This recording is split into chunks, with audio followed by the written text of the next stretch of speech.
Okay, so let's start reaction mechanism. ये एकदम नया चैप्टर है, फ्रेश चैप्टर है और ऑर्गेनिक का रीढ़ का हड्डी है। जैसे जीओसी एक स्टेप तुमको अहेड किया, रिएक्शन मैकेनिज्म। देखो, at the end of the day organic reaction का खास बात क्या है? जितने भी ऑर्गेनिक रिएक्शंस होते हैं वो एक मैकेनिज्म के थ्रू प्रोसीड करते हैं, ठीक?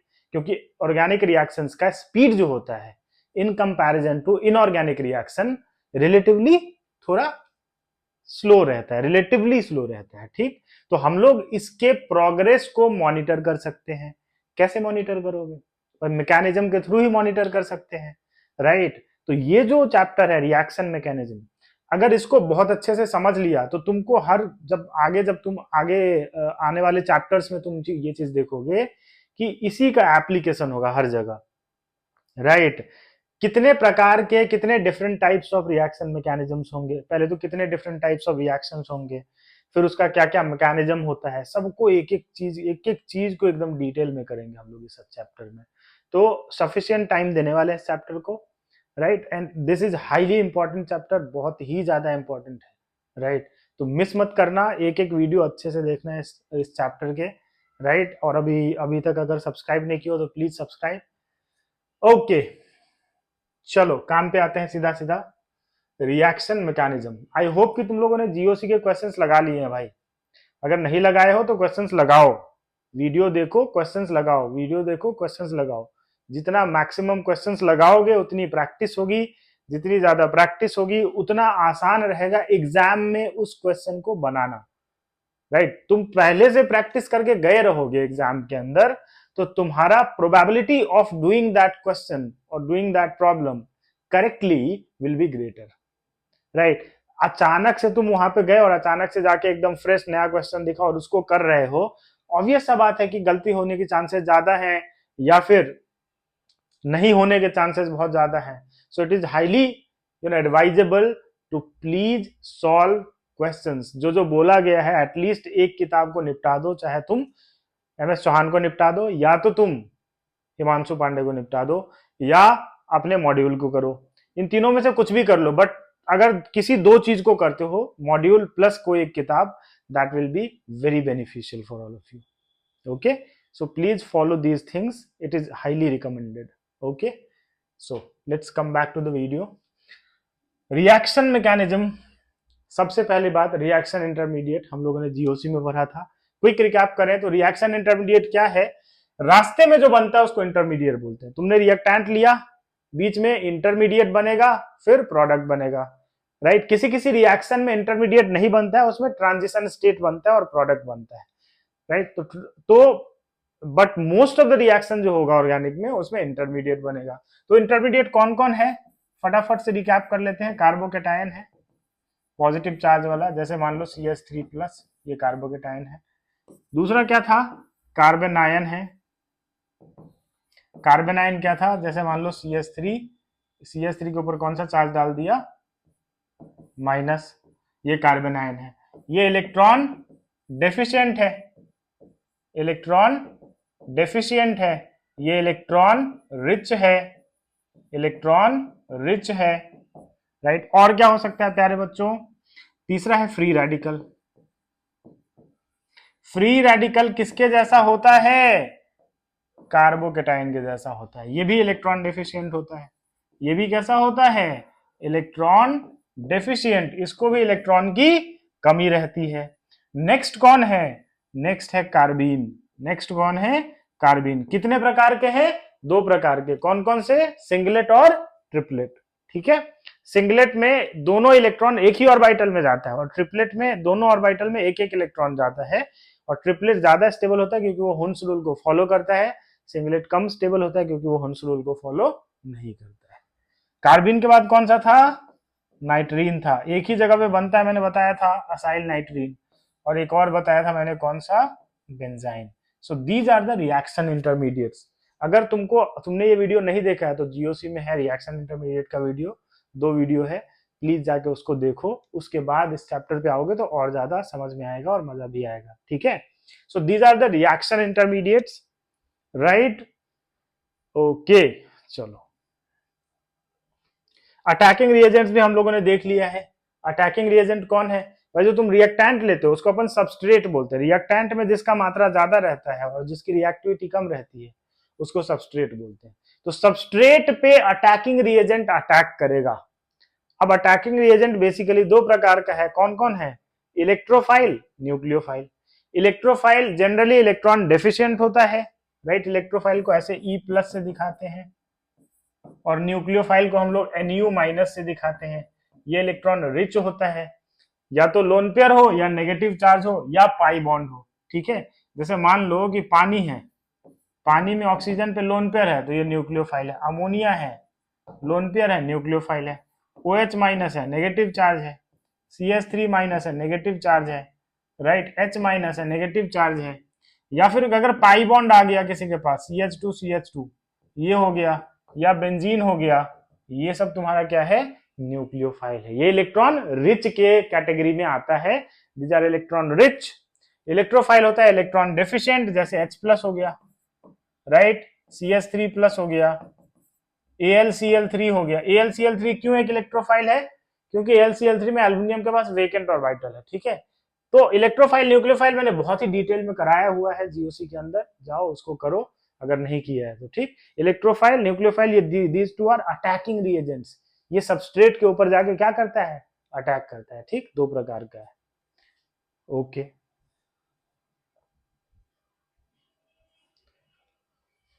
अब देखो सॉल्वेंट, ये नया चीज है। सॉल्वेंट क्या है? देखो ऑर्गेनिक में सॉल्वेंट का बहुत इंपॉर्टेंट रोल होता है। सॉल्वेंट वो है जो रिएक्टेंट को एक मीडियम प्रोवाइड करता है प्रोडक्ट में कन्वर्ट होने के लिए। उसी के अंदर, उसी सॉल्वेंट के अंदर रिएक्शन होता है, ठीक है? सो सॉल्वेंट क्या है? सॉल्वेंट क्या है? It is a medium that dissolves reactant and helps reaction proceed.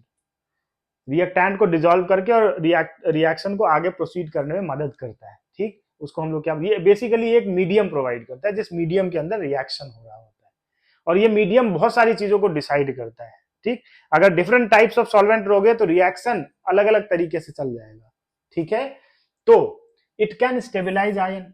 अब मान लो कि अंदर में सॉल्वेंट सॉल्यूशन के अंदर रिएक्शन में कैटायंस बना या एनायंस बना, तो सॉल्वेंट क्या करेगा?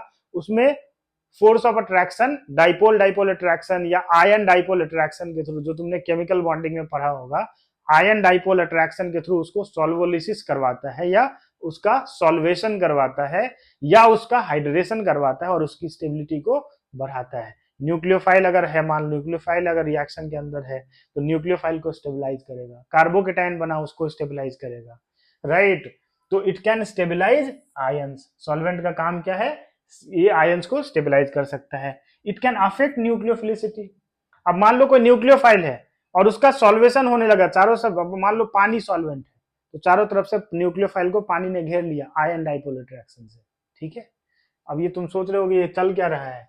देखो, अगर मान लो न्यूक्लियोफाइल उस पर नेगेटिव चार्ज है और पानी में दो एंड है, OH, ये डेल्टा पॉजिटिव है, ये डेल्टा नेगेटिव है। क्यों डेल्टा पॉजिटिव है? क्योंकि ऑक्सीजन ज्यादा इलेक्ट्रोनेगेटिव है तो इस पे चार्ज डेल्टा नेगेटिव आएगा, हाइड्रोजन पे डेल्टा पॉजिटिव। अब जो न्यूक्लियोफाइल है, न्यूक्लियोफाइल पे इलेक्ट्रॉन रिच होता है, नेगेटिव चार्ज है भाई, तो इसके बीच में अट्रैक्शन होगा कि नहीं होगा? इसी अट्रैक्शन से न्यूक्लियोफाइल को क्या कर रहा है? स्टेबलाइज कर रहा है। इसको बोलते हैं सॉल्वेशन, और अगर पानी है तो हाइड्रेशन भी बोलते हैं। तो न्यूक्लियोफाइल को क्या करेगा? स्टेबलाइज करेगा, राइट? तो इट कैन अफेक्ट न्यूक्लियोफिलिसिटी। अगर इसको स्टेबलाइज कर रहा है तो चारों तरफ से पानी का मॉलिक्यूल इसको घेरेगा कि नहीं? घेर लेगा तो न्यूक्लियोफाइल का साइज बड़ा हो जाएगा कि नहीं? तो न्यूक्लियोफिलिसिटी चेंज हो जाएगा उसका। साइज छोटा है और साइज बड़ा है, दोनों का न्यूक्लियोफिलिसिटी सेम नहीं होने वाला। जितना ज्यादा साइज होगा बल्कि ग्रुप हो जाएगा, भारी ग्रुप हो जाएगा, उसको अटैक करने में दिक्कत होगा। समझ रहे हो बात? तो न्यूक्लियोफिलिसिटी कम हो जाएगा जितना साइज बढ़ जाएगा उसका उतना, ठीक है? It can affect acidity and basicity, ये पढ़ा चुका हूं मैं तुमको। अगर याद हो, मिथाइल अमीन और इथाइल अमीन का गैसियस फेज में क्या था? बेसिक स्ट्रेंथ, और एक्वस सॉल्यूशन में ले गया तो क्या था? पानी। अगर सॉल्वेंट को मैंने सॉल्वेंट वहां पे हमने पानी लिया था, तो अगर मैं सॉल्वेंट पानी ले लूं तो उसका बेसिक स्ट्रेंथ चेंज हो गया था, क्योंकि पानी में क्या हुआ था? हाइड्रोजन बॉन्डिंग, सॉल्वेशन हुआ था। याद आ रहा है, राइट? हमारा मिथाइल अमीन के केस में आंसर क्या था? 213, 213, और इथाइल अमीन में 231 आया था, ठीक है? तो हमने क्या किया? सॉल्वेंट ऐड किया तो सीक्वेंस चेंज हो गया, राइट। तो सॉल्वेंट ना एसिडिटी और बेसिसिटी दोनों को अल्टर करेगा, दोनों को अफेक्ट करेगा। और नेक्स्ट है it can change reaction pathway. इसका क्या मतलब है कि अगर मान लो कोई रिएक्शन है जिसमें इस रास्ते से जाता, तो अगर मैं उसमें सॉल्वेंट चेंज कर दिया तो किसी और रास्ते से चला जाएगा। ये आगे चल के मैं बताऊंगा कि अगर पानी रहेगा तो SN1 को फेवर करता है, और अगर मान लो कोई दूसरा सॉल्वेंट है तो वो SN2 को, DMSO ले लिया राइट, या DMF ले लिया, तो वो SN2 को फेवर करता है। तो ये मैं अभी आगे चल के बताऊंगा तुमको, जब हम लोग इसी चैप्टर में आगे चलेंगे, SN1 SN2 जब पढ़ेंगे, उस टाइम पे तुमको इस चीज का एहसास होगा कि भाई सॉल्वेंट चेंज करने से रिएक्शन का पाथवे ही चेंज हो गया, रास्ता ही चेंज हो गया, मैकेनिज्म ही चेंज हो गया। जिस रास्ते से वो जा रहा था वो किसी और रास्ते से जाएगा। तो सॉल्वेंट का इतना ज्यादा इफेक्ट होता है। ठीक है, छापिए इसको। अब देखिए सॉल्वेंट कितने प्रकार के होते हैं। प्राइमरीली ये दो प्रकार के हैं। कौन कौन से? पोलर सॉल्वेंट और non polar solvent. Polar solvent किसको बोलेंगे? ऐसा सॉल्वेंट जिसका net dipole moment non zero, मतलब नेट डाइपोल मोमेंट उसका जीरो नहीं है, ऐसे सॉल्वेंट को बोलेंगे पोलर। और जिसका नेट डाइपोल मोमेंट ही जीरो आ जाए उसको क्या बोलेंगे? Non polar solvent. So solvents having non zero dipole moment, net dipole moment उसका जीरो नहीं है, ऐसे सॉल्वेंट को क्या बोलेंगे? Polar solvent. और ऐसे solvents having zero dipole moment, net dipole moment, मतलब डाइपोल मोमेंट पता है ना, वेक्टर एडिशन होता है। तो जब नेट हम लोग ऐड करेंगे दो तीन मोमेंट्स को और उसका नेट जो है वो जीरो अगर आ जाए तो अपन क्या बोलेंगे कि वो नॉन पोलर है। जैसे अगर मैं एग्जांपल की बात करूं, बेंजीन सिमेट्रिकल मॉलिक्यूल है। जो भी सिमेट्रिकल मॉलिक्यूल होगा वो एक दूसरे को अलग अलग डायरेक्शंस में कैंसिल करेगा इफेक्ट को, और कैंसिल करेगा तो उसका dipole moment, net dipole moment जो आएगा वो जीरो आएगा। CCl4 एक सिमेट्रिक मॉलिक्यूल है, टेट्राहेड्रल होता है, ये एक दूसरे के इफेक्ट को कैंसिल करेगा तो इसका भी नेट डाइपोल मोमेंट क्या आएगा? जीरो आएगा। कार्बन टेट्राक्लोराइड बोलते हैं इसको। ठीक है, ये कार्बन डाइसल्फाइड है, CH2। CH2 का स्ट्रक्चर क्या होगा? C double bond S double bond S। इधर सल्फर दोनों एक दूसरे को क्या कर दिया? कैंसिल कर दिया। कैंसिल कर दिया, नेट डाइपोल मोमेंट क्या आएगा? जीरो आएगा, नॉन पोलर हो गया। टॉल्विन भी कैसा है? नॉन पोलर है। तो नॉन पोलर सॉल्वेंट्स ये हो गए। पोलर जिसमें नेट डाइपोल मोमेंट जीरो नहीं हो, जैसे पानी है। पानी पोलर सॉल्वेंट है, HCl पोलर है। अल्कोहल, अल्कोहल में भी जो छोटे वाले अल्कोहल्स है वो ज्यादा पोलर होते हैं। छोटे मतलब जिसमें चेन जो है R ये छोटा रहे। उसके बाद तुम्हारा एसीटोन है, एसीटोन, ये एसीटोन है, CH3CO CH3 एसीटोन है, ये पोलर सॉल्वेंट है। तो सॉल्वेंट प्राइमरीली दो प्रकार के हैं, पोलर और non polar. Net dipole moment अगर जीरो है तो नॉन पोलर, नॉन जीरो है तो पोलर। ठीक है, छापेंगे इसको। अब देखिए पोलर सॉल्वेंट के अलग अलग प्रकार हैं। दो प्रकार के पोलर सॉल्वेंट होते हैं। एक होता है पोलर प्रोटिक सॉल्वेंट। कौन सा? Polar protic solvent. और एक होता है पोलर एप्रोटिक सॉल्वेंट। अब क्या अंतर है भाई प्रोटिक और एप्रोटिक? प्रोटिक का मतलब प्रोटोन, प्रोटोन का मतलब H+। तो पोलर प्रोटिक सॉल्वेंट उसको बोलेंगे, ऐसा पोलर सॉल्वेंट जो H+ रिलीज करे या H+ प्रोड्यूस करे उसको बोलेंगे पोलर प्रोटिक। और ऐसा सॉल्वेंट, ऐसा पोलर सॉल्वेंट जो H+ प्रोड्यूस नहीं करे उसको बोलेंगे पोलर एप्रोटिक। अब अगर मैं पानी की बात करूं, क्या पानी H+ प्रोड्यूस करता है? करता है, पानी पोलर प्रोटिक हो गया। क्या अल्कोहल H+ प्रोड्यूस करता है? इसका अगर मैं एग्जांपल देखूं तो पानी हो गया। क्या अल्कोहल, मिथाइल अल्कोहल है, ये H+ प्रोड्यूस कर सकता है? बिल्कुल कर सकता है। ये H किससे जुड़ा है? ऑक्सीजन से। ऑक्सीजन हाई इलेक्ट्रोनेगेटिव है, H+ प्रोड्यूस कर सकता है। तो ये भी क्या होगा? पोलर प्रोटिक हो जाएगा। क्या अमोनिया पोलर प्रोटिक होगा? बिल्कुल होगा। अमोनिया में हाइड्रोजन किससे जुड़ा है? नाइट्रोजन से, विच इज हाई इलेक्ट्रोनेगेटिव। तो अमोनिया भी कैसा होगा? Polar protic. जो भी H+ प्रोड्यूस कर सकता है उसको अपन क्या बोलेंगे? Polar protic solvent. और जो ऐसा पोलर सॉल्वेंट जो H+ प्रोड्यूस नहीं करे उसको बोलेंगे पोलर एप्रोटिक। जैसे मान लो हमारे पास एसीटोन है, एसीटोन में ऑक्सीजन से कोई हाइड्रोजन जुड़ा ही नहीं है तो ये पोलर एप्रोटिक हो गया, इसको एसीटोन बोलते हैं। ऐसे ही मान लो डाइमिथाइल सल्फोक्साइड, DMSO है, DMSO इसको बोलते हैं, S double bond O CH3 CH3 DMSO। Full form क्या है? Di methyl sulphoxide, di methyl sulphoxide. DMSO का फुल फॉर्म क्या है? Di methyl sulphoxide, dimethyl sulphoxide. तो डीएमएसओ हो गया, राइट। और क्या हो सकता है? डीएमएफ हो सकता है, डाइमिथाइल फॉर्मामाइड। इसको पहले छापो, थोड़ा स्क्रॉल कर दूंगा। हाँ, और क्या हो सकता है प्यारे बच्चों? और क्या हो सकता है? डीएमएफ हो सकता है। डीएमएफ क्या होता है? Dimethyl formamide. डाइमिथाइल फॉर्मामाइड किसको बोलेंगे? फॉर्मामाइड कौन है? सी डबल बॉन्डो एन, यहाँ पे H2 लगा दो तो ये फॉर्मामाइड है, लेकिन H के जगह पे 2 मिथाइल लगाना है। क्यों? इसका नाम ही है डाइमिथाइल फॉर्मामाइड। अब इसके पास एसिडिक हाइड्रोजन बचा ही नहीं, दोनों नाइट्रोजन पे जो हाइड्रोजन था उसके जगह पे मिथाइल लग गया। तो ये कैसा है? पोलर तो है लेकिन एप्रोटिक है। ऐसे ही नेक्स्ट जो है तुम्हारा वो है THF, टेट्राहाइड्रोफ्यूरान। टेट्राहाइड्रोफ्यूरान, THF इसको बोलते हैं, ये THF है। तो ये सब क्या है? ये सब ऐसे सॉल्वेंट्स हैं जो पोलर तो हैं बट H+ प्रोड्यूस नहीं कर रहे हैं, प्रोटिक नहीं है। पोलर है, प्रोटिक नहीं है। ये सब पोलर भी है और प्रोटिक भी है। अब अंतर क्या है भाई? जिसके पास प्रोटॉन है वो स्टेबलाइज अच्छे से करेगा। क्यों? वो हाइड्रोजन बॉन्डिंग करेगा। तो पोलर प्रोटिक का एक खास बात है कि एक तो ये हाइड्रोजन बॉन्डिंग करता है, दूसरा इसका डाइलेक्ट्रिक कांस्टेंट ज्यादा होगा। डाइलेक्ट्रिक कांस्टेंट ज्यादा होगा तो क्लीवेज जो होगा ना बॉन्ड का, जो बॉन्ड टूटता है वो ज्यादा आसानी से टूटेगा, राइट। तो there are multiple differences between polar protic and polar aprotic.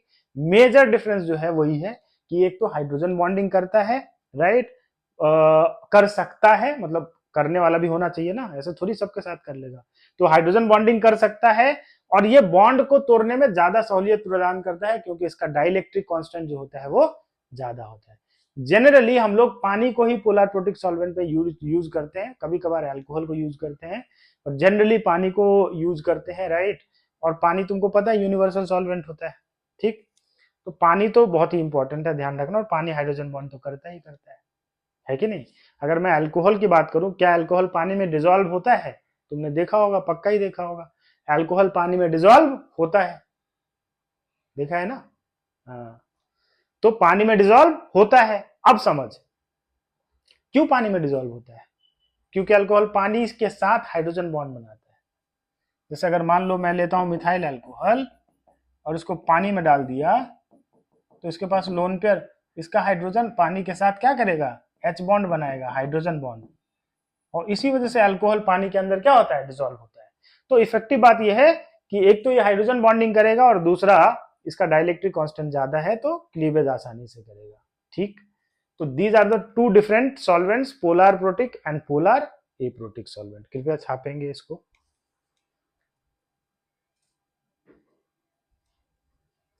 Reactions, यही है इस अध्याय का अल्टीमेट चीज, जिसको हम लोगों को एक एक करके निपटाना है।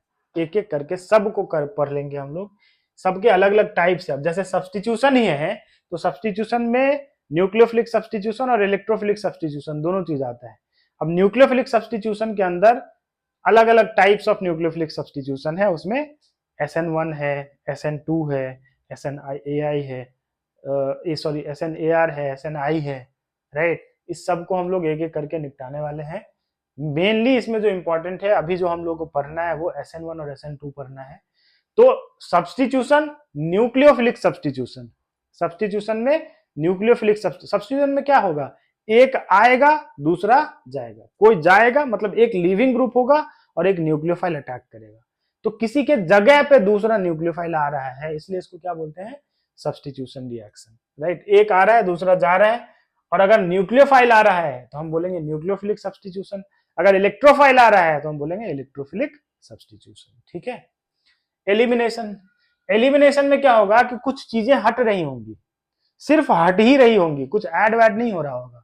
जैसे सब्स्टिट्यूशन में एक आया दूसरा गया, एलिमिनेशन में क्या होगा? हट ही रहा होगा। अगर मैं सब्स्टिट्यूशन को देखूं, मान लो मेरे पास CH3Cl है और मैंने इसको OH माइनस के साथ अटैक करवाया, तो OH माइनस इस पे अटैक किया, Cl भाग गया। एक आया दूसरा गया तो क्या बना? CH3OH plus Cl minus. ये तुम्हारा सब्स्टिट्यूशन का एग्जाम्पल है। एक OH माइनस आया और Cl गया, तो किसी के जगह पे आया तो सब्सटीट्यूशन। एलिमिनेशन में क्या होगा, वो हटेगा ही सिर्फ और सिर्फ। जैसे मान लो CH2 CH2, यहाँ Cl और यहाँ Cl, अब यहाँ से तुम Cl2 निकाल दो, तो Cl2 निकालोगे तो CH2 डबल बॉन्ड CH2 ये आएगा, और तुम्हारा निकल क्या गया Cl2। तो यहाँ 2 Cl हटा तो एलिमिनेशन, प्योरली यहाँ पे क्या हुआ, एलिमिनेशन, क्योंकि 2 चीज हट गया यहाँ पे। समझ रहे हो बात, 2 चीज हट गया तो ये क्या है, एलिमिनेशन है। तो एलिमिनेशन में क्या होगा भाई, एलिमिनेशन में हट रहा होगा सिर्फ और सिर्फ। एडिशन, एडिशन में क्या होगा, कुछ ऐड हो रहा होगा। जैसे इसी का उल्टा कर दो, जैसे मान लो तुमने ले लिया CH2 डबल बॉन्ड CH2 और इसमें मैंने Cl2 को ऐड कर दिया प्लस Cl2, तो क्या होगा, CH2 CH2, यहाँ पे Cl, यहाँ पे Cl। अब यहाँ पे एडिशन हुआ, तो ध्यान रखना एडिशन के लिए रिएक्टेंट में कम से कम एक पाई बॉन्ड होना चाहिए, तब तो ऐड होगा। एल्केन में किसी को थोड़ी ऐड कर सकते हैं, या तो एल्कीन होना चाहिए या एल्काइन होना चाहिए या फिर एल्डिहाइड होना चाहिए, मतलब जहां पे C डबल बॉन्ड होगा उसमें भी एडिशन हो सकता है। पाई बॉन्ड होना चाहिए, पाई बॉन्ड रहेगा तभी एडिशन होगा, ठीक है। और नेक्स्ट है रीअरेंजमेंट। रीअरेंजमेंट में क्या होगा कि अगर मान लो तुम्हारा कार्बोकेटायन है, तो अगर कम स्टेबल कार्बोकेटायन है और देयर इज पॉसिबिलिटी को ज्यादा स्टेबल कार्बोकेटायन हो जाए, तो वो रीअरेंज कर लेगा अपने आप को, ठीक है। बॉन्ड्स का रीअरेंजमेंट होगा और एक नया कार्बोकेटायन बनेगा जो कि पहले से ज्यादा स्टेबल होगा, तो रीअरेंजमेंट रिएक्शन। तो ये प्राइमरीली 4 प्रकार के अलग अलग टाइप्स ऑफ रिएक्शंस हैं, जिसको एक एक करके हम लोग निपटाते जाएंगे आने वाले लेक्चर्स में। तो हम लोग अगले लेक्चर से इसको स्टार्ट करेंगे, सब्स्टिट्यूशन रिएक्शन से हम लोग स्टार्ट करने वाले हैं। सो नेक्स्ट लेक्चर में will be dealing with SN1 और SN2, ठीक है। तो आज के लिए this is it for today, एक बार तुम लोग इसको छाप लो, this is it for today. अगले लेक्चर में हम लोग आएंगे सब्स्टिट्यूशन रिएक्शन के साथ और उसके सारे पूरे मैकेनिज्म को अच्छे से डील करेंगे, राइट। देखेंगे उस पर और कितने प्रकार के क्वेश्चंस वगैरह हो सकते हैं, right. Everything we are going to cover in the next video.